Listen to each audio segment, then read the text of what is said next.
অনলাইনে অনেক মজার মজার রেসিপি দেখি, তো প্রায় ইচ্ছা করে যে এগুলো বাসায় ট্রাই করি। তো আজকে এমন একটা জিনিসই বানাবো, এটা হচ্ছে খুব ইজি আর খুব হেলদি একটা জিনিস, এবং এটা হচ্ছে আমরা বলতে পারেন যে রেগুলারই বাসার স্ন্যাক্সের সাথে খেতে পছন্দ করি। মেয়োনিজ, সেদ্ধ ডিমের মেয়োনিজ। প্রথমে হচ্ছে পানিটাকে সেদ্ধ করে 2টা ডিম দিয়ে নিছি। ডিমগুলোকে আপনারা একটু হাফ সেদ্ধ করবেন আর কি, একদম কুসুমটা কাঁচা কাঁচাও থাকবে না, আবার কুসুমটা ফুল সেদ্ধও হবে না। তারপর এটাকে ভালোভাবে পানি ঝরিয়ে একটা ব্লেন্ডারে দিয়ে দিবেন।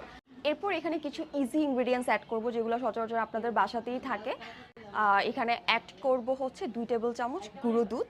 তারপর অ্যাড করব গোলমরিচের গুঁড়ো। এটা আসলে ফার্স্টে একটু কমিয়ে দিবেন, কারণ সবাই কিন্তু গোলমরিচের টেস্টটা আসলে অতটা পছন্দ করে না, চাইলে এটা স্কিপও করতে পারেন। 2 কোয়া রসুন দিব। এখানেও সেম, আপনি যদি গার্লিকের ফ্লেভার পছন্দ করেন বেশি, সেক্ষেত্রে আপনি 3-4 কোয়া দিতে পারেন। একটু ঝালের জন্য আমি অ্যাড করব কাঁচামরিচ। কাঁচামরিচটা আমি খুবই সামান্য দিছি, কারণ বাচ্চারাও খাবে।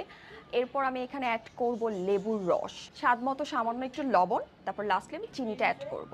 তো এরপর হচ্ছে ব্লেন্ড করার পালা। আমি কিন্তু এখানে কোনো পানি টানি অ্যাড করি নাই। এখানে আপনারা চাইলে সর্ষের তেল অথবা ঘি অথবা বাটার ইউজ করতে পারেন, তো আমি তেলটা একটু স্কিপ করছি। খুব ইজিলি বানিয়ে ফেললাম খুব হেলদি একটা মেয়োনিজ, যেখানে আসলে চিনিটা ছাড়া আর ওইরকম আনহেলদি কোনো ইনগ্রেডিয়েন্টস নাই। আপনারা এখানে চাইলে ব্রাউন যে সুগারটা, সেটা ইউজ করতে পারেন। এটাতে আমি একটু কাঁচামরিচ অ্যাড করছি যেন একটু স্পাইসি হয়। সো আপনারা যদি কাঁচামরিচটা অপশনাল একদমই, এটা চাইলে আপনারা বাদ দিতে পারেন।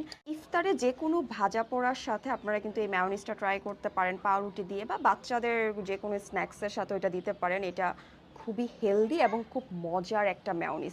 নর্মালি আমরা কাঁচা ডিম দিয়ে যে মেয়োনিজটা তৈরি করি না, ওইটা থেকে ফার বেটার, ওইটা থেকে অনেক বেশি হেলদি।